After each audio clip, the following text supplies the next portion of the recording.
Hi friends, welcome to cine family to TV serial actor Mukesh Gowda ఒకప్పుడు ప్రముఖ star మా ఛానల్లో ప్రసారమైన గుప్పడంత మనసు సీరియల్లో హీరో రిషి క్యారెక్టర్లో నటించి తనకంటూ ప్రత్యేకమైన గుర్తింపును సంపాదించుకున్నారు. రిషికి గుప్పడంత మనసు సీరియల్ ద్వారా చాలామంది ఫ్యాన్స్ ఏర్పడ్డారు. ఇప్పటికీ రిషి అప్డేట్స్ బయటకు రాగానే మంచి మంచి కామెంట్స్తో పాటుగా బాగా వైరల్ అవుతుంటాయి. అయితే రీసెంట్గా గుప్పడంత మనసు సీరియల్ హీరో రిషి తన రియల్ లైఫ్ లేటెస్ట్ ఫొటోస్ను తన ఇన్స్టాగ్రామ్లో షేర్ చేశారు.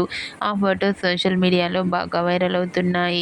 ఆ ఫొటోస్లో రిషి చాలా చాలా హ్యాపీగా సరదాగా ఎంజాయ్ చేస్తూ చాలా హ్యాండ్సమ్గా కనిపించారు. ఆ ఫొటోస్ చూసిన వారంతా handsome and stylish hero and మరో సరికొత్త సీరియల్తో రావాలని రిషి ఫ్యాన్స్ అందరూ కోరుకుంటూ కామెంట్స్ పెడుతున్నారు. మీకు కూడా గుప్పడంత మనసు serial hero Mukesh Gowda real life latest photos మీకు నచ్చినట్లయితే మీ అభిప్రాయాన్ని మీ కామెంట్ రూపంలో తెలియజేస్తూ లైక్ చేయండి, షేర్ చేయండి. మరిన్ని ఇంట్రెస్టింగ్ అండ్ లేటెస్ట్ అప్డేట్స్ కోసం మా సినీ ఫ్యామిలీ 2 ఛానల్ని సబ్స్క్రైబ్ చేసుకోండి.